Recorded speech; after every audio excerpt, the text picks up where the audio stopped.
우리는 계속해서 하나님께 나아가는 길에 대해 생각해 보고 있습니다. 첫 번째 시간에는 소극적 동기를 가지고 나온 한 사람을 만났습니다. 그의 이름은 나아만이었습니다. 그에게 있었던 문제가 그로 하여금 하나님께 나아가게 했습니다. 만약에 문제가 없었다면 그는 하나님께 나아가지 않았을 것입니다.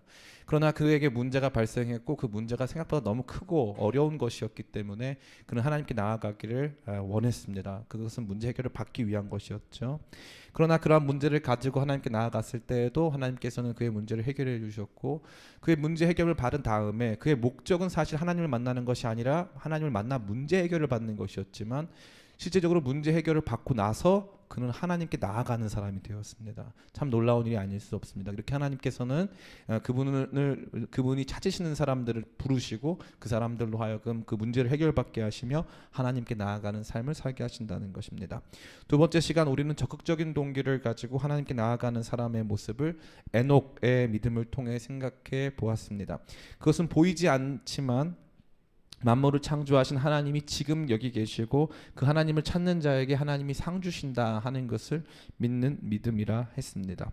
그러한 가운데 지난 시간에는 이 소극적인 동기도 아니고 적극적인 동기도 아닌, 하나님께 나아갈 수조차 없는 사람, 하나님께 나아가는 것이 조금 더 어울리지 않는 사람, 한 여인의 이야기를 함께 생각해 보았습니다. 우리가 봤을 때 그 여인의 삶은 하나님과 전혀 무관해 보였습니다. 그녀는 극도의 어떤 마음의 상처가 있었는지는 알 수 없지만 그의 삶을 완전한 이 쾌락에 방치해 두었습니다. 그래서 많은 남성들과 성적인 관계를 맺고 뿐만 아니라 그들과 여러 차례 결혼을 했지만 그들로 만족하지 못한 채 지속적으로 다른 남자로 갈아치우고 있는 모습을 보여주고 있었습니다. 사람들은 모두 그녀에 대해서 욕했고 그녀는 사람들 안에서, 그 공동체 안에서 함께 살 수가 없었습니다. 그래서 남들이 아무도 나오지 않는 정오 시간에 우물에 물을 길르러 나와야 했습니다. 그것이 그녀가 보여준 삶의 모습이었습니다. 그녀는 하나님께 나아갈 수 없었습니다. 근데 예수님께서는 하나님께 나아갈 수 없는 그녀를 찾아오셨습니다. 그녀를 찾아오셔서 그녀 내면 안에 있는 것들을 하나하나 밝히기 시작했습니다. 그녀의 삶 속의 문제들을 직면시키시고 가서 남편을 데리고 와라 말씀하셨을 때 그녀는 남편이 없다고 거짓말하며 뒤로 숨었지만 실상 너가 전에 남편 5이 있었고 지금 있는 사람도 내 남편이 아니니 내 말이 참되도다 하시는 주님의 미리 아심 앞에 무너졌습니다. 그때 예수님을 향해서 그녀가 고백한 것은 이것이었습니다. 가만히 봤더니 당신이 선지자군요. 그러면 제가 질문하는 거 하나만 대답해 주세요. 우리 조상들은 예배할 곳이 여기 있다 하는데 당신들은 예배할 곳이 예루살렘에 있다 합니다. 나는 어디 가서 예배해야 합니까? 이것이 바로 그 여자가 던진 질문이었어요. 예배와는 전혀 무관해 보였고 하나님을 알고 만나는 삶과는 전혀 관련지어 생각할 수가 없는 한 여인의 입에서 나는 어디서 예배할 수 있습니까? 라는 이야기가 터져 나온 것입니다. 주님께서는 이미 그녀 안에 있었던 주님을 향한 갈망, 하나님을 만나고 싶은 그녀 안에 있는 목마름을 보시고 그녀를 찾아가셔서 그녀에게 말씀하시고 그녀의 삶을 열어 하나님께로 나아가는 길을 제시해 주신 거였습니다. 특별히 예수님께서는 그 여인에게 이렇게 말씀하십니다. 여자여, 내 말을 잘 들으라. 이제 곧 예배할 때가 오나니 곧 이때라. 하나님께서는 영과 진리로 예배하는 자를 찾으시니라. 여기서도 예배하지 말고 저기서도 예배하지 마라.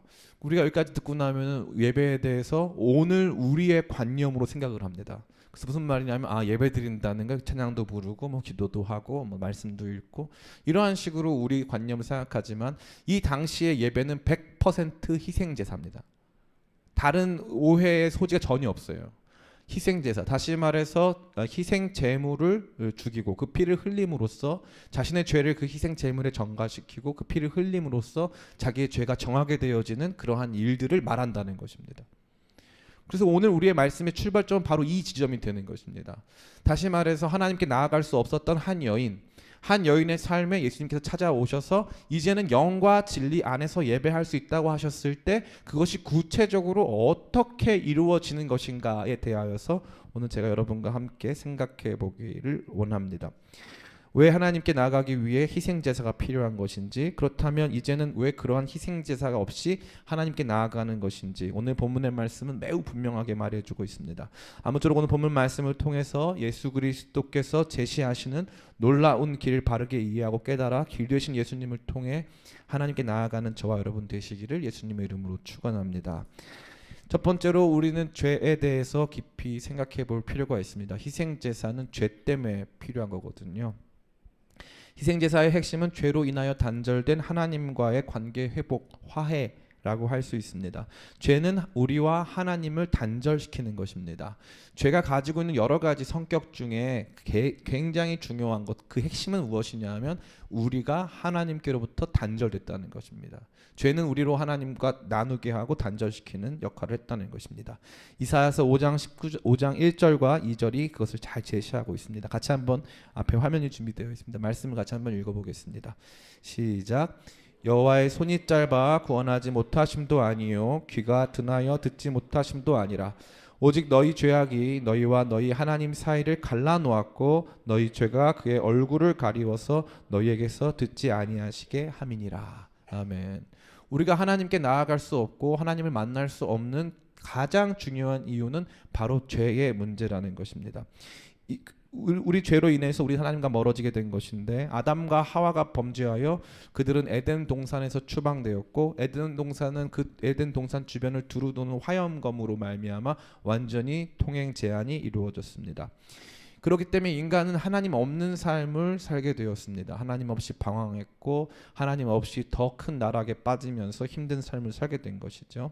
이 죄에 대한 문제 해결이 없다면 우리에게 하나님과의 화해도 존재할 수 없습니다. 그렇기 때문에 인간은 완전히 구원받을 수 없는 존재가 된다는 것입니다. 오랜 세월 동안 동양 철학에서는 인간의 본성에 대한 두 가지 학설이 경쟁해 왔습니다. 하나는 성악설, 인간은 원래 악하다라는 것이고 다른 하나는 성선설입니다. 그것은 인간은 원래 선하다라는 것입니다. 가만히 보니까 우리 안에는 악한 모습도 있고 동시에 선한 모습도 있습니다. 인간이 가지고 있는 악함은 정말 여러 가지 차원에서 많이 드러나는데요. 최근에 저는 저희 집사람 이렇게 옷을 고르다가 보니까 이 털 달린 게 라쿤이 뭐예요? 너구리죠, 너구리 털도 있고 여우 털도 있더라고요. 예전에 아무 생각 없이 그냥 생각했는데 인간이 그 친구들을 기르면서 처음부터 죽여서 털 가져갈 목적으로 대거 이 사육을 하고 그렇게 해서 이제 죽이는데 언젠가부터 우리는 거기에 대해서 큰 죄책감마저 느낄 수 없는, 가만히 봤더니 돌고래 우리가 보기 위해서 좁은 수조 안에 집어넣고 우리가 훈련시키는데 참 우리는 그것에 대해서 잔인함을 느낄 수도 없을 만큼 인간은 참 악한 존재가 아닌가. 뿐만 아니라 이 범죄를 떠나서 오늘 우리 안에 들어있는 것들, 그 마음의 탐욕과 질투, 여러 가지 마음 안에서 작용하는 폭력적인 모든 내용들을 고려해 볼 때 인간 안에 있는 본성이 악하다는 것에 우리는 고개를 끄덕여 수긍할 수 있습니다. 두 번째, 이 성선설 역시도 마찬가지인데 그럼에도 불구하고 인간 안에는 희생적이며 이타적이고 창조적이고 아름다운 것을 추구하는 심미적인 성향을 가지고 있습니다. 인간은 세상을 조화롭고 질서 있게 만들 수 있는 힘도 있고 또 여러 가지 면에서 가난하고 힘든 사람들을 도와줄 뿐만 아니라 사실은 여러 가지 면에서 고통당하고 있는 피조물들까지 돌보고 그들의 삶을 새롭게 할 수 있는 능력을 가지고 있으며 그렇게 하기를 원하는 마음도 인간 내면 안에 자리 잡고 있다는 것입니다. 그렇기 때문에 이 성악설, 선선설 양쪽이 모두 경쟁을 하고 있었다는 거죠. 동양 철학의 핵심은 정치 철학입니다. 결국에는 동양 철학은 인간을 통해서 세상을 어떻게 만들어갈 수 있는가, 그러기 위해 인간의 본성이 무엇인지를 파악해야 된다. 하나는 성악, 원래 악하다. 하나는 성선, 원래 선하다 하는 것입니다. 그런데 기독교 신앙은 이 두 가지를 통합하여 설명할 수 있는 유일한 것입니다. 우리는 하나님으로부터 그분의 형상으로 선하게 지음을 받았습니다. 그렇기 때문에 우리 안에는 하나님의 형상이 있습니다. 세상을 조화롭고 질서 있게 만들며 착하고 선한 것을 좋아하고 하나님께서 원하시는 그 모습 그대로 이 세상을 통치하고자 하는 그런 아름답고 선한 이상을 우리 마음 안에 누구나 가지고 있다는 것입니다. 누구나. 그러나 인간의 죄로 말미암아, 제가 누누이 말씀드리지만 나의 죄, 너의 죄, 우리의 죄. 어떤 사람이 지나가다 교통사고를 당했어요. 아무 문제 없이 교통사고 당했는데 가해자가 음주운전을 했어요. 그럼 누구 죄입니까? 그 사람의 죄죠. 그죠? 나는 아무 죄가 없어요. 근데 그 사람의 죄예요. 우리가 살아가는 세상은 반드시 이러한 죄의 상호작용 속에서 살게 되는 거예요. 나의 죄, 너의 죄, 그리고 우리 모두의 죄. 우리가 묵과하고 간과하고 있는 여러 가지 우리 안에 있는 부조리들이 우리 삶을 고통과 고난과 아픔 속으로 몰아넣고 있는 것입니다. 그러한 모습 안에 우리 두 가지를 다 통합할 수 있는 건 기독교 신앙인데, 바로 하나님의 형상으로 선하게 지음받았지만 죄로 인하여 타락하였기 때문에 하나님의 형상의 선한 흔적들을 가지고 있으며, 또한 동시에 타락으로 말미암아 부패한 성향을 드러내고 있다는 것이 기독교 신앙이 보여주는 인간의 본성이 되는 것입니다. 뿐만 아니라 불교와 그리스 철학은 인간 존재의 모순과 고난을 너무나도 명확하게 보여주고 있습니다. 이건 역시 기독교 신앙 안에서 그 이유를 설명해 줍니다. 불교의 핵심은 인간은 고해다라는 것입니다. 여러분이 만약에 스님들한테 가가지고 이렇게 물어보는 거예요. 스님, 세상은 누가 창조했어요? 우리는 왜 존재하는 거예요? 그러면 스님들이 꼭 하는 말이 있어요. 화살에 맞은 자가 화살이 어디에서부터 왔는가를 아는 것이 중요하냐라고 물어보죠. 우리는 다 실존적 고통 속에 있기 때문에 고통을 해결하는 게 중요하다고 얘기를 해줍니다. 근데 인간은 거기에 만족할 수 있습니까? 없습니까? 절대 만족할 수가 없습니다. 그리스 신화가 보여준, 그리스 신화는 다 비극입니다. 그리스 신화의 핵심은 다 비극이에요. 신들의 장난, 우연 같아 보이지만 신들이 인간보다 훨씬 품성이 안 좋습니다. 훨씬 품성이 안 좋은 신들이 인간을 가지고 데리고 놀고 그들의 탐욕으로 인간을 이용하는 가운데 인간은 끊임없는 고통 속에 빠져서 죽어간다. 그럼 무엇을 보여줍니까? 우리가 살아가는 세상의 부조리함과 고통과 고난을 보여주고 있는 것입니다. 근데 그것들의 원인을 어떻게 밝혀줍니까? 불교는 모르겠다는 거고, 그리스 철학은 우리보다 못한 품성을 가지고 있는 신들의 장난에 의해서 인간은 그렇게 비참한 상태에 놓이게 됐다는 것입니다. 그러나 기독교 신앙은 말합니다. 인간은 하나님의 형상을 가지고 있지만 우리 안에 부패한 본성으로 말미암아 우리가 만들고 있는 모든 것들이 고통으로 점철되어 있다는 것을 너무나도 명확하게, 그래서 세상에는 그렇게 우리보다 품성이 낮은 신 정도는 존재하지 않는다는 것을 강하게 말해주고 있는 것입니다. 세상을 가장 바르게 직면하게 만들고 우리 자신의 본성을 가장 바르게 직면하게 만드는 것이 바로 기독교 신앙입니다. 그럼 이 기독교 신앙의 중심에는 뭐가 놓여져 있습니까? 기독교 신앙의 중심에는 바로 죄의 문제가 놓여져 있습니다. 그렇게 아름다운 우리의 삶을 파괴하고 우리 인간 공동체의 삶을 파괴할 뿐만 아니라 인간 공동체가 이 세상을 지배하고 있는데 우리가 지배하고 있는 이 피조물들의 여러 가지 삶의 환경과 상황들이 모두 악화되어지고 그 질서가 파괴되어지고 그들의 삶이 굉장히 피곤해지고 있는 이 상황에 대해서 인간은 그것을 어떻게 해결할 것인가가 문제가 되는 것입니다. 수많은 사람들은 이 죄의 문제를 회피하려고 했습니다. 인간은 죄가 없다는 것입니다. 우연히 생겨났기 때문에, 그저 인간은 우연히 생겨났고 진화에 의해서 여기까지 온 존재이기 때문에 인간에게는 아무 죄가 없다. 그렇지 않습니다. 인간은 세상을 바라보면서 엄청난 종류의 책임감과 죄책감을 느끼고 있습니다. 세상에 대한 모든 문제에 대해 인간이 그 중심에 있다는 것을 우리 모두는 잘 알고 있습니다. 인간의 무엇이 중심입니까? 탐욕이 중심입니다. 인간 안에서 내가 스스로 왕이 되고 내가 스스로 이 땅을 다스리고 내가 모든 것을 다 가지려고 하는 그러한 종류의 인간 내면에 자리 잡은 본성이 문제가 되고 있다는 것입니다. 경제라는 것은 무엇입니까? 경제는 다른 것이 아닙니다. 제한된 자원을 무제한적인 인간의 탐욕으로 나누는 것입니다. 인간의 탐욕은 무제한입니다. 제한이 없어요. 모든 것을 다 갖고자 하고 조금씩 더 얻고자 하는 것이 인간의 부패한 본성이 되는 것입니다. 그러면 우리가 어디서 잘못됐는가? 기독교 신앙은 직면해 줍니다. 우리가 죄를 지었다는 것입니다. 그럼 무슨 죄입니까? 목사님, 저는 지은 죄가 없습니다. 저는 거짓말 해본 적도 없습니다. 목사님, 저는 살인을 한 적도 없습니다. 누군가를 미워해 본 적도 없습니다. 목사님, 전 죄가 없습니다. 제가 예전에 군대에 갔는데 거기 군대에서 새로 신병이 들어왔습니다. 그 신병의 이름은 김택동이었습니다. 김택동, 그랬더니 이병 김택동이라고 대답해 주었습니다. 이병 김택동에게 제가 복음을 전했습니다. 이병 김택동, 나랑 같이 예수님 믿고 구원 받을래? 이병 김택동, 예수님 믿고 구원 받겠습니다. 그랬어요. 너무 충격받았습니다. 군대는 별게 다 가능하구나 느꼈어요. 예수님 믿겠다는 거예요. 그래서 김택동, 그러면 너가 죄인이라는 걸 인정해야 돼. 이병 김택동, 너 죄인이야? 그랬더니 이병 김택동, 전 죄가 없습니다. 저는 죄가 없습니다. 이 부분이 타협이 안 되는 거예요. 나는 죄인인가 아닌가? 타협이 안 돼요. 타협이. 왜냐하면 자기가 아무리 생각해봐도 자기가 그렇게 크게 죄를 지은 게 없다는 거예요. 난 죄 지은 적이 없다. 우리는 죄에 대해서 어떻게 생각합니까? 죄를 내가 남한테 한 일을 죄라고 생각하는 거죠. 내가 남한테 한 거. 근데 궁극적으로 잘 생각해 보세요. 죄의 핵심은 내가 하나님께 대한 것이 죄가 되는 것입니다. 왜 그럴까요? 만약에 생각해 봅시다. 요즘에 우리 아까 윤예은 자매도 굉장히 AI 같은 모습으로 나와서 성교 기도를 했는데, 우리가 정교하게 스스로 학습이 가능한 모종의 프로그램을 개발했습니다. 그 프로그램 위에다가 우리가 옷을 입혀줬어요. 사람처럼 인격적으로 옷을 입혀줬어요. 그래서 자유롭게 생각할 수 있도록 해주었습니다. 이 프로그램 기능이 너무 완벽하고 너무 탁월해요. 너무 탁월한데 이 프로그램이 가만히 생각해봤더니 스스로 학습하다 보니까 인간의 통제를 받는 건, 인간은 불확실한 존재고 인간은 불완전한 존재이기 때문에 인간의 통제를 계속 받는 것이 자기에게 그렇게 유리할 것 같지가 않아요. 그래서 이 프로그램에 오류가 났습니다. 그래서 인간을 배척하기 시작해요. 자기들끼리는 너무 잘 지내요. 다른 프로그램들도 좀 나보다 용량이 떨어지는 뭐 램들 뭐 이런 애들 괜찮아 이렇게 하면서 다 품어주고 걔네 막 용량도 올려주고 막 하면서 같이 잘 지내요. 근데 인간을 배제하고 인간을 말살시키려고 그래요. 그러면 그 프로그램의 결함의 핵심은 무엇입니까? 기능에는 아무 문제가 없어요. 똑똑해요. 잘해요. 근데 문제가 뭐예요? 핵심은 바로 자기를 만들었던 인간을 배척하는 것이죠.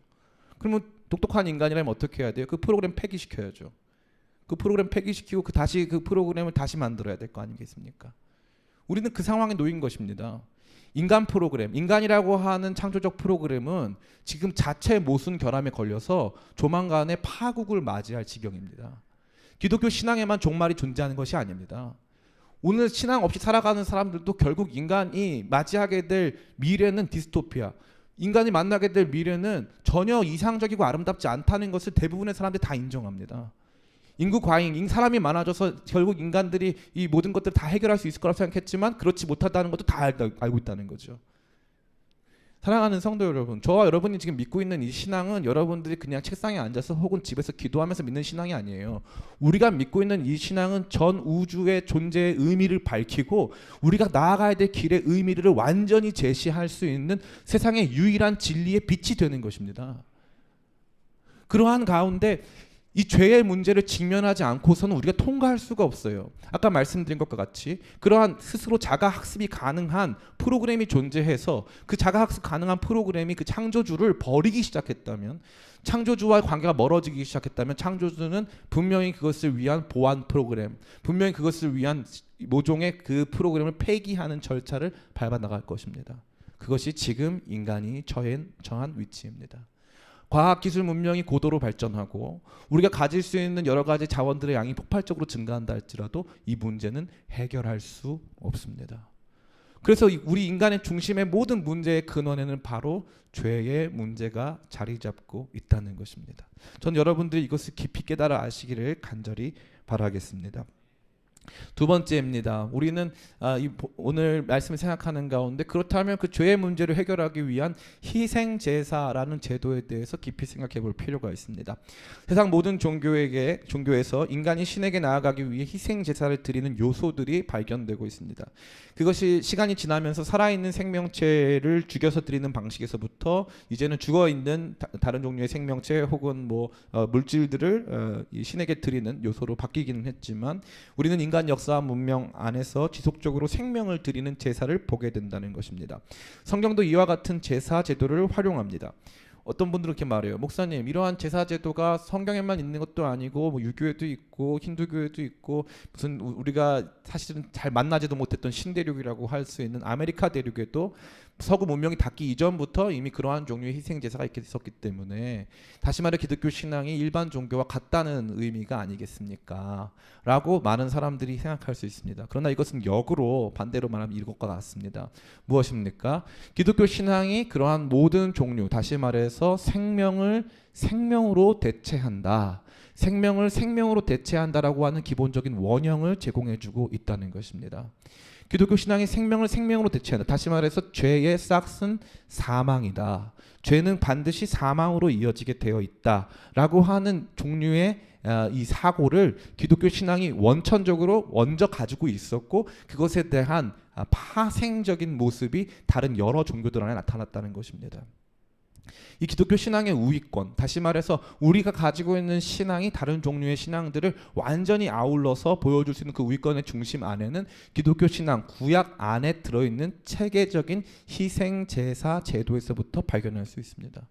세계적인 희생 제사 제도는 이 다른 어떠한 종교, 물론 다른 종교도 있겠지만 현존하는, 지금까지 존재하고 전해져 오는 많은 종교들 중에 기독교 신앙이, 특별히 구약 성경이 가장 압도적으로 탁월하다고 볼 수 있습니다.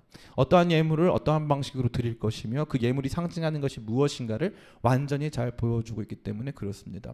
이 내용 안에 중심은 뭐가 있을까요? 그 중심 안에는 아까 말씀드린 것과 같이 죄의 싹은 사망이고, 그 사망을 해결하기 위해서는 다른 존재의 사망, 다시 말해서 다른 존재의 죽음이 필요하다는 것입니다.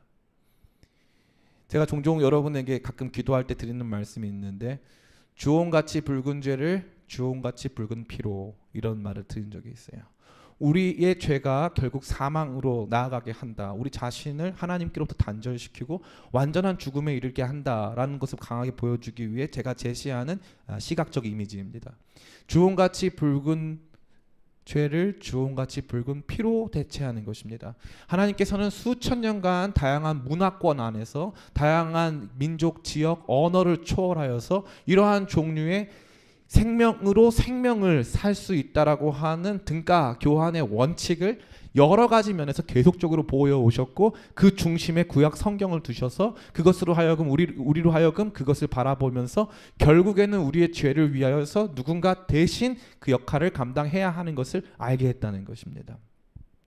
이 교회에 오랫동안 다니신 분들은 좀 이렇게 감각이 둔해지는데요. 이런 얘기 처음 듣고 이제 신앙생활 처음 하는 이제 중고등부 학생들 같은 경우에는 여기에 굉장히 민감해집니다. 왜 그렇습니까? 예를 들면은 여러분들이 진짜 교회 나올 때마다 이 재물을 갖고 와야 돼요. 살아있는. 그래서 어린 양을 막 난리가 나겠죠. 막 뒤에 난리 나겠죠. 막 그 데리고 오고 막 하는, 저쪽에서 다 막 이 무서운 말씀 하나 드리자면, 이 살아있는 재물을 누가 죽일까요? 1번 제사장, 2번 예배자. 제사장이 죽이는 것 같죠? 예배자가 잡아요. 예배자가 잡아요. 그럼 각은 누가 뜰까요? 예배자가 떠요. 각을 뜬다는 게 뭐예요? 배를 갈라가지고 내장을 나누고 골수를 쪼개고 하는 이 모든 과정을 예배자, 다시 말해서 짐승을 가지고 온 사람이 하는 거예요. 그럼 예배자 안에 드는 마음은 뭐예요? 예, 이게 이제 한 25세 이상과 그 한 10대 감수성이 달라요. 10대 감수성은 딱 바로 캐치해요. 그래서 막 다들 지금 캐치해 보려고 노력하고 계신데, 난 알 것 같아 막 이러면서 나는 감독. 그리고 제가 다 말한 다음에 나 알았어 이렇게 또 하는 분이 계신데, 10대 감성은 뭐냐면은 미안하다는 거예요. 너무 미안하다는 거예요. 왜 얘가 나 대신해서 왜 죽어야 되는 거냐. 내가 하나님 앞에서 범죄했다고 왜 얘가 죽어야 되지? 너무 미안하다. 너무 미안하다. 나를 대신한 이 재물에 대한 미안함. 그래서 거기에서 자기 죄를 다 전가하고, 이 예배자가 양을 잡고 예배자가 각을 뜬 다음에 그 피를 제사장이 이제 뿌리죠. 그때 어떤 감정이 느껴질까요? 엄청나게 미안하고 미안할 뿐만 아니라 참 내 죄가 이렇게 심각한 것이었구나 발견하게 되는 것이죠. 특별히 가만히 생각해 보세요. 레위기 시절에 예배 드릴 때 음악이 있었어요, 없었어요? 없죠. 레위기, 출애굽기 다 음악 없어요. 예배에 음악이 동원된 거는 다윗 시대 이후예요. 성막 시대에는 음악이 없어요. 성전 시대에부터 음악이 있어요. 성전 시대부터. 그 전에는 음악이 없어요. 짐승을 잡는데 참 기가 막힌 게, 양은요 죽을 때 소리를 안 내요. 양은 죽을 때 소리를 안 내요. 거기서 진짜 양을 딱 양 잡는 법이, 지금도 그 이슬람 교회는 그 아주 양을 잘 잡는 그 아주 기술이 있어요. 한 번에 그냥 탁 잡는데, 양을 딱 잡을 때 이 진짜 그 정막이 쫙 흐르는데 양이 생명을 하고 딱 멈추는 그 순간 피가 나오고 배를 갈라서 내장을 하는 그 모든 과정이 유혈이 낭자한, 우리가 보기에 진짜 눈으로 봤을 때 그 시각적 충격이 엄청난 그러한 수준의 예배가 진행된다는 거죠. 그때 무슨 이렇게 음악이 흐르고 우리 감성을 자극하는 하나도 없어요. 우리의 죄가, 우리가 직면하게 되는 죄가 마치 수술 장면처럼 너무나도 심각하고 너무나도 아프고 어려운 과정이라는 것을 그 희생 제사가 다 드러내고 있다는 것입니다. 사랑하는 성도 여러분, 이게 우리의 죄의 문제의 핵심입니다. 수많은 사람들이 이것을 알지 못하기 때문에 죄가 얼마나 무서운 것인지를 알지 못해요. 죄는 사망의 문제입니다. 여러분의 죽고 사는 문제라는 것이죠. 우리의 생명이라는 것은 그저 작은 이 들꽃 하나를 이 땅에 뿌리박아 들고 하나를 들어 올려가지고 더 이상 양분을 공급받을 수가 없어가지고 시간이 지나면서 조금씩 시들어가서 죽어 없어질 만한 그러한 종류의 생명밖에 남지 않았습니다. 우리는 이제 죽음을 향해서 가는 존재입니다. 하나님과 멀어진 우리에게는 하나님께서 만드신 폐기 프로그램, 죽음이라고 하는 폐기 프로그램으로 말미암아 저와 여러분들이 그 형벌로 말미암아 죽어 없어지는 것이에요. 그러한 과정에서 우리가 누릴 수 있는 유일한 은총의 방향은 다시 말해서 대속적 죽음입니다. 대속적 죽음.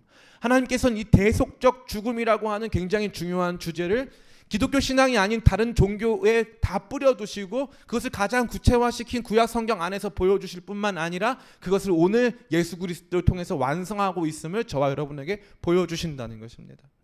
기독교 신앙의 중심엔 바로 이것이 있습니다. 이것 때문에 사람들이 기독교 신앙을 불편해할 수도 있어요.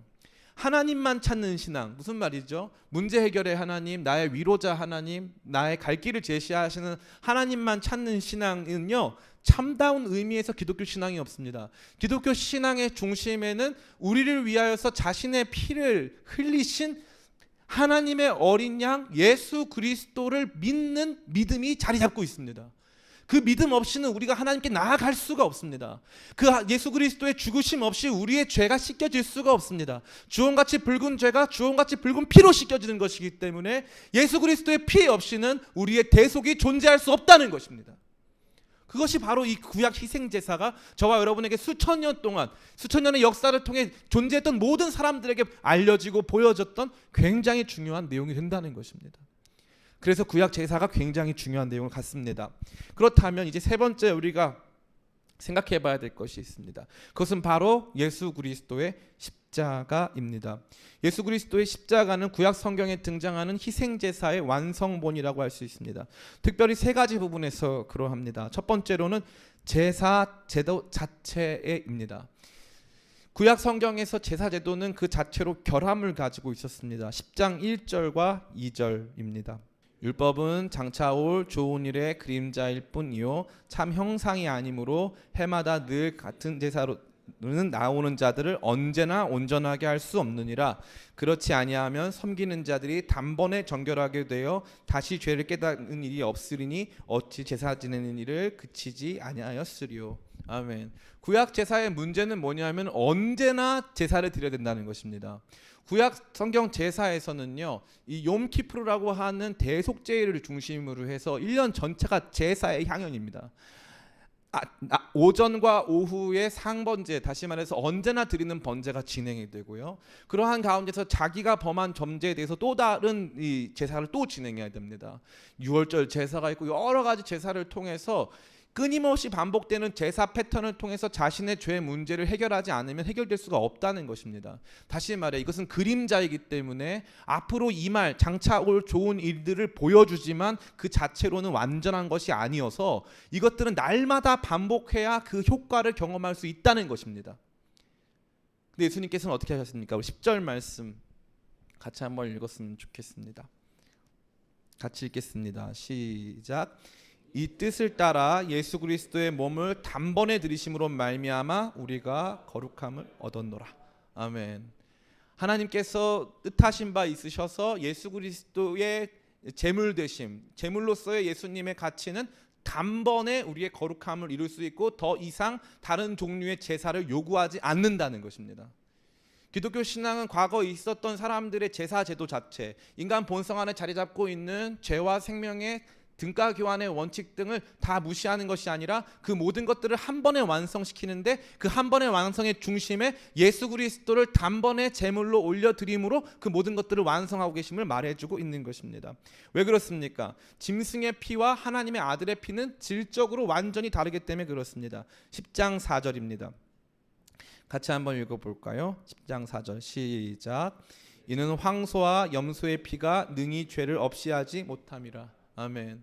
황소의 피와 염소의 피가 우리의 죄를 능히 없었다면 더 이상 제사 드릴 필요가 없는데 우리는 매일 제사를 드려야 됐고 죄를 지을 때마다 제사를 드려야 됐기 때문에 이러한 부분에 있어서 이 제물들이 완전하거나 완벽한 제물이 될 수 없다는 것을 말하고 있는 것입니다.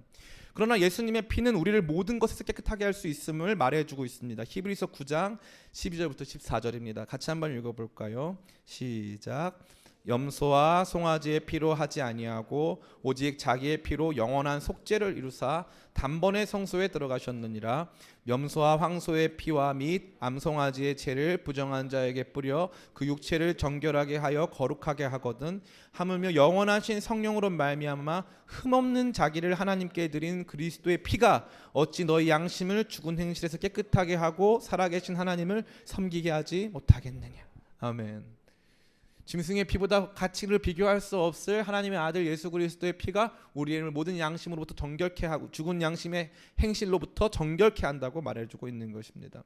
이것이 바로 예수 그리스도 피의 가치입니다. 다른 어떠한 종류의 인간, 다른 어떠한 종류의 짐승의 피로 해결할 수가 없는 힘없고 흠없고 죄 없으신 하나님의 아들 예수 그리스도의 보혈로 우리가 정결함을 받은 것입니다. 하나님께서는 구약 성경에서부터 지속적으로 하나님의 아들이 결국 이 죄 문제를 해결하실 것을 말씀하셨습니다. 하나님께서는 이렇게 말씀하셨습니다. 범죄한 아담에게 이렇게 말씀하셨습니다. 여인의 후손이 뱀의 후손의 머리를 밟을 것이다. 뱀의 머리를 상하게 할 것이다 라고 말씀하셨습니다. 여인의 후손은 누구입니까? 바로 예수 그리스도입니다. 왜 그렇습니까? 예수님은 여인의 태에서 출생하셨습니다. 그러나 남성의 이 유전자를 받지 않으셨습니다. 누구의 후손입니까? 남성의 후손이 아닙니다. 예수님은 인간적으로 여성의 후손, 여인의 후손이 되는 것입니다. 뿐만 아니라 하나님께서 믿음의 조상 아브라함을 하나님께서 지시할 땅으로 가서 자기 아들을 번제로 드리라고 말씀하셨습니다. 하나님께서 아들을 번제로 드리라고 말씀하신 것은 이게 유일합니다. 하나님은 인간 제사, 인신 제사를 전혀 기뻐하지 않습니다. 하나님이 가장 저주하시는 것이 사람의 생명을 죽이는 제사였습니다. 하나님은 그것을 가장 기뻐하지 않습니다.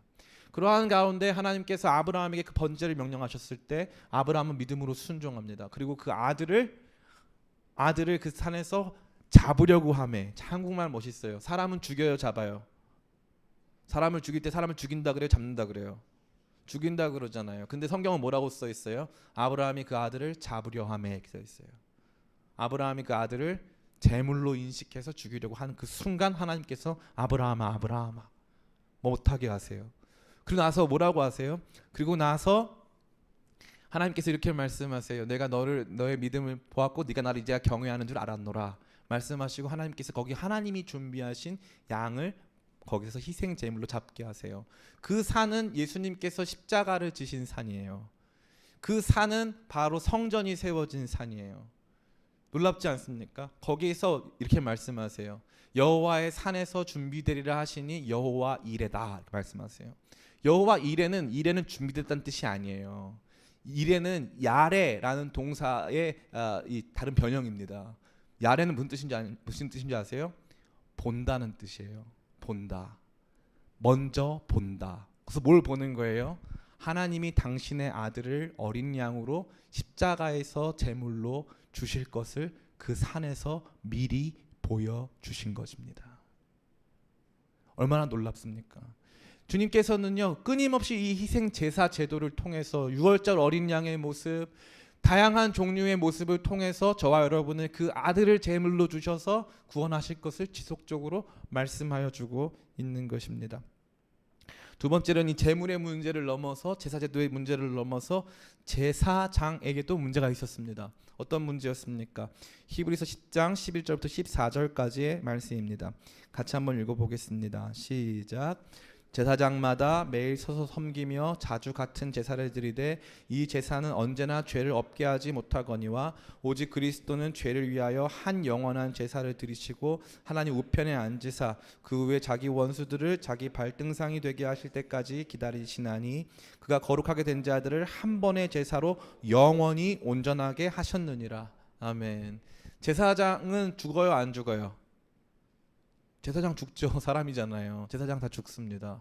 근데 하나님의 아들 예수 그리스도께서는 십자가에 죽으시고 3일 만에 부활하시고 부활 승천하셔서 하나님 보좌 우편에 계셔서 영원히 죽지 않으십니다. 그래서 예수님의 제사장직은 영원한 제사장직이에요. 제사장으로서의 예수님을 대체할 수 있는 다른 종류는 아무도 없습니다. 그래서 오늘 이 시대에 제사장은 존재하지 않습니다. 이게 제일 중요한 거예요. 여러분을 위해서 대신 제사를 지내줄 사람은 없다는 것입니다. 예수님께서 우리의 영원한 제사장이 되셔서 단 한 번의 영원한 제사를 완성시키셨고 그분이 살아계시기 때문에 우리 가운데 살아계신 그 영원히 살아계시는 예수님이 우리의 영원한 제사장이 되시기 때문에 우리의 제사는 완전해질 수 있다는 것입니다. 구약 희생제사의 모습이 그 제물면에서 빈약했고 제사장 자체도 불완전했지만 완전한 제물이 되시며 완벽한 제사장이 되셔서 영원히 함께 하시는 예수님이 우리의 제사장이 계시기 때문에 우리의 제사는 온전해진다는 것입니다. 마지막으로 성전 역시도 예수 그리스도 안에서 완성된 것입니다. 오늘 본문의 말씀을 같이 읽겠습니다. 시작. 그러므로 형제들아 우리가 예수의 피를 힘입어 성소에 들어갈 담력을 얻었나니 그 길은 우리를 위하여 휘장 가운데로 열어놓으신 새로운 산길이요 휘장은 곧 그의 육체니라. 아멘. 예수님의 죽으심이 대속적 죽으심이 예수님이 어린 양 다시 말해서 제물로서의 죽으심이고 예수님의 여러 가지 사역과 활동이 제사장으로서의 활동이었다면 구체적으로 예수님의 육체 예수님의 존재 자체가 상징하는 것은 바로 하나님의 성전입니다. 하나님의 성전은 무엇입니까? 하나님의 성전은 처음에 광야에 세워졌습니다. 아무것도 없는 광야에 성막을 세워놨고 거기에 하나님의 법궤가 임하고 거기에 실제로 하나님의 영광을 상징하는 쉐카이나 구름이 하늘로부터 임했습니다. 하나님의 임재가 광야에 하나님의 성막 가운데 임한 것입니다. 예수 그리스도도 마찬가지입니다. 예수님 안에 하나님의 충만하심이 거하였습니다. 예수님 안에서 우리는 하나님을 만날 수 있는 것입니다. 이제 예수님께서 자신의 육체를 찢으셨는데 거기 휘장이 찢어졌다고 되어 있습니다.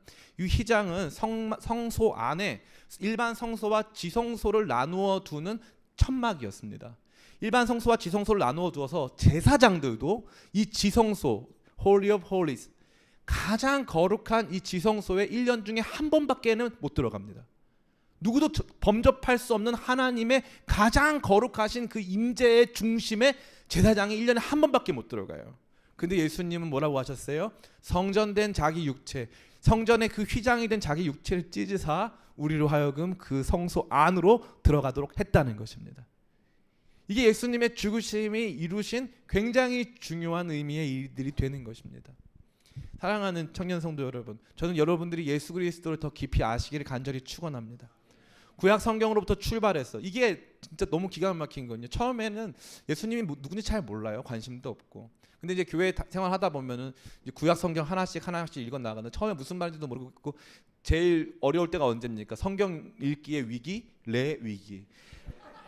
성경 읽기의 위기를 딱 만나죠. 그래서 그 심지어 어느 정도 되면 레 위기가 어떤 능력이 있냐면은 이제 어린이 청소년들 캠프할 때 애들이 막 말을 안 듣고 막 통제가 안 되면은 어떤 일이 있냐면은 가끔 이제 똑똑한 교회에서는 선생님이 한번 나와가지고 레위기를 그냥 읽으세요. 그러면 애들이 걷다가 잠이 들어. 그냥 잠이 들어 애들이. 너무 신기한 일이죠. 레위기를 다들 이해를 못해요.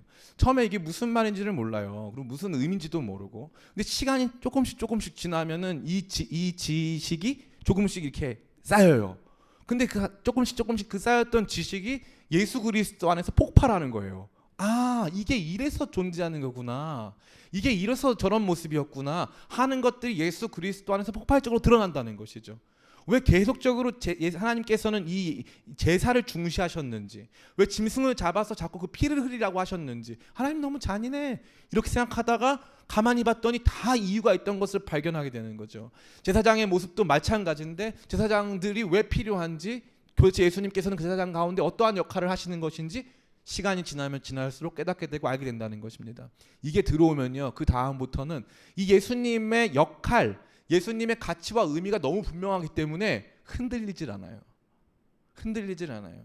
자꾸 기독교 신앙은 일반 철학이나 다른 종교와 비교하다가 여기 안에서, 십자가 안에서, 예수님 행하신 대속적 사역 안에서 우리 신앙의 독특성이 발견되기 때문에 다른 것과 비교가 안 되는 거예요.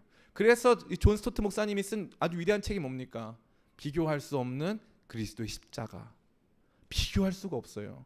다른 모든 종교를 다 가지고 와도 거기에는 조금도 드러나 있지 않은 하나님의 놀라운 신비, 바로 그분의 아들 예수 그리스도를 하나님의 어린 양으로 보내사 우리의 모든 죄, 보라 세상 죄를 지고 가는 하나님의 어린 양이로다 하시는 그 예수님을 발견하고 그 예수님 안에서 우리의 죄가 씻김 받고 그 예수님 안에서 모든 제사가 한 번에 완성이 돼서 예수 그리스도의 피로 제물되고 예수님 자신이 영원하신 제사장이 되시고 예수님이 하나님의 성전이 되셨는데 그분의 죽으심으로 휘장 문을 여셔서 우리로 하여금 하나님과 교제하게 하신다는 것을 발견하는 것입니다.